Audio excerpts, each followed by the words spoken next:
Vicky was reportedly attempting a challenging back squat with a staggering 210 kilograms, accompanied by a spotter.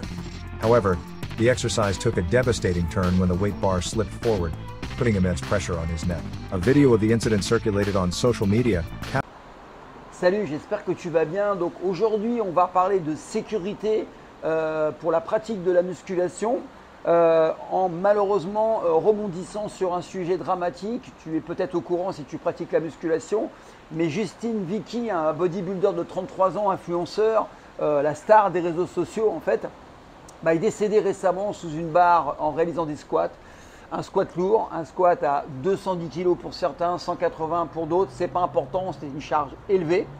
Alors on peut en parler 10 ans, mais ce qui est important c'est de voir ce qui s'est passé et comment faire en sorte que ça ne t'arrive pas.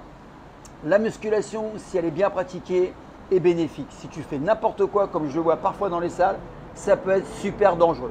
Alors, qu'est-ce qui s'est passé? Très simple, il a réalisé un squat qui n'est pas si élevé que ça en termes de charge par rapport à sa morphologie, au fait que 200 kg, c'est du courant pour des types aussi musclés que lui.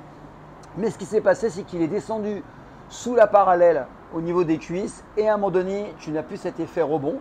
Il n'y avait plus de tonicité au niveau musculaire, il y a eu un relâchement, il s'est fait écraser par la charge. D'accord? Et donc, qu'est-ce qui s'est passé? On le voit sur la vidéo malheureusement. En fait, il a été écrasé au niveau des cervicales. Ça a réalisé une rupture de la moelle épinière. Tu sais que la moelle épinière, c'est vraiment essentiel pour vivre. Du coup, à mon avis, il est décédé, si ce n'est pas sur le champ, dans les minutes ou les peut-être quelques minutes qui ont suivi. Toujours est-il que rupture de la moelle épinière, c'est terminé. Tu sais très bien ce qui se passe. On ne va pas faire un cours de médecine. Mais donc forcément, ça finit très mal et il est décédé. Alors, on va voir ce qui s'est passé. Effectivement, on peut penser que la charge était trop lourde sur le moment par rapport à sa capacité du moment. Encore une fois, tu peux très bien lundi pousser 200 au squat et en être incapable le mercredi ou le jeudi d'après. C'est comme ça.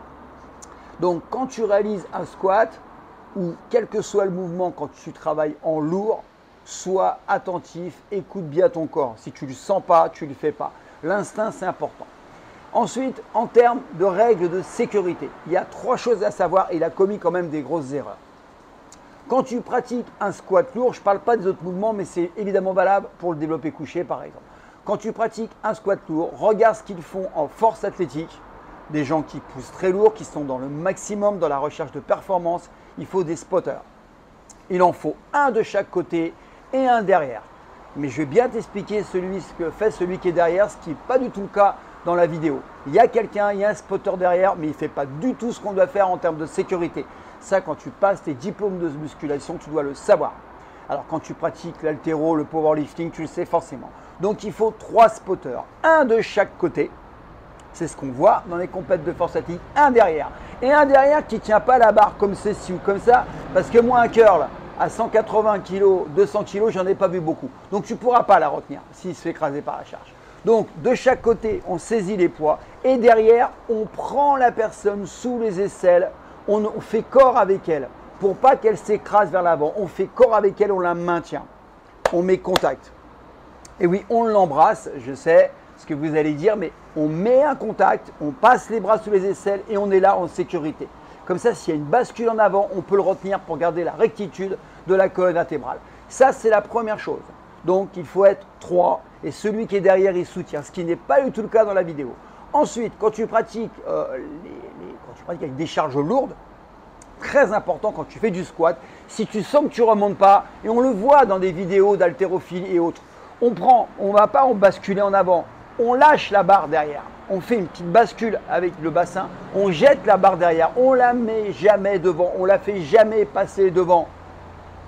Alors, moi, j'ai vu toutes sortes d'accidents dans les salles. J'ai vu des gens se blesser gravement au genou. J'ai vu des gens se retrouver dans des situations où ils sont complètement écrasés en position vraiment genoux collés au sol et les fesses sur les talons. Donc, imagine, les genoux, ils sont en vrac, la colonne est en vrac.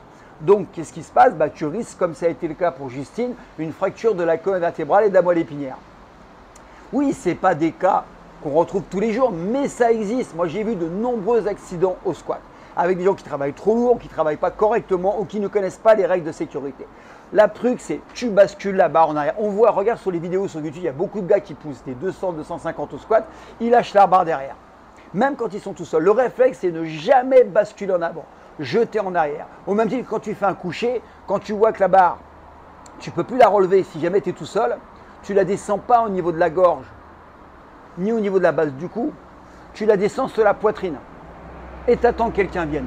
Tu ne pratiques jamais de pousser lourd tout seul, jamais de maxi tout seul. C'est de la folie. Au développé couché, l'idéal, c'est 3. Mais si tu en as un derrière, ça peut aller, d'accord? Parce qu'il pourra quand même, on est beaucoup plus fort. Sauf si tu soulèves des charges comme 200 kg.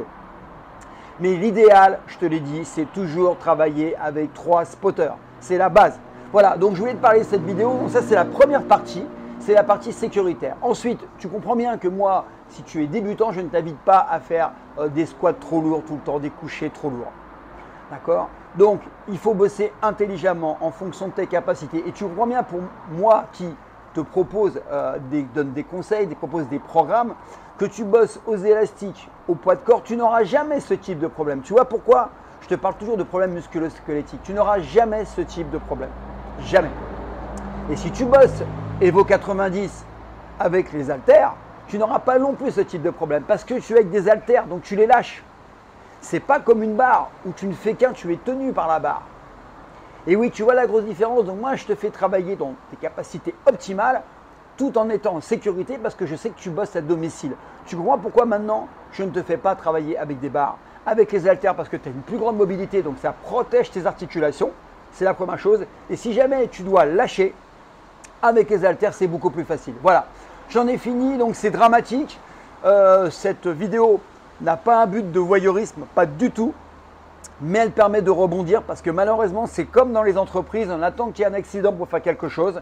Moi, j'ai toujours préservé mes élèves. Je dis toujours attention, attention quand vous travaillez en musculation, il faut être concentré, il faut être focus et ne pas faire n'importe quoi. Voilà, donc si tu peux prendre des cours avec un coach, c'est idéal. Si tu ne peux pas, tu as des vidéos en ligne qui sont très bien faites, qui sont explicatives, mais ne te lance pas comme ça, tête baissée dans la musculation. Il te faut encore une fois une méthode et bien pratiquer les mouvements. Je te laisse, prends soin de toi. Tu sais comme d'habitude que tous les liens de mes méthodes sont en dessous les vidéos. Si tu veux des compléments alimentaires, je te mettrai les liens en dessous. Mais ce qui est important vraiment, c'est ta santé. Là, c'est un professionnel, il a pris un risque. Toi, tu n'es pas un professionnel. Donc vraiment, la musculation doit être un outil de santé et non pas un outil de destruction. Allez, je te laisse. Prends soin de toi. Je te dis à bientôt. Et puis, on fera les prochaines vidéos sur d'autres sujets. Salut!